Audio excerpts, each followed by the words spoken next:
Welcome back to another technical deep dive here in the debug zone.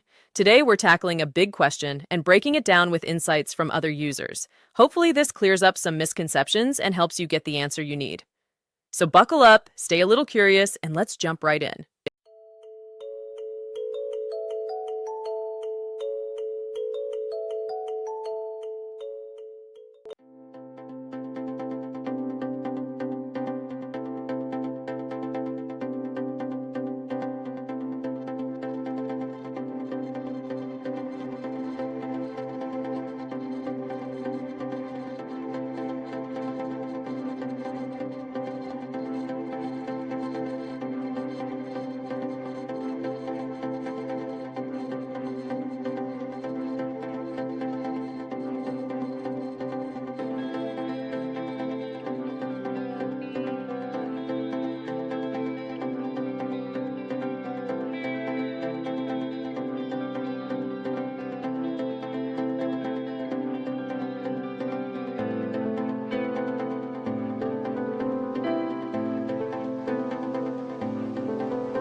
And that's a wrap.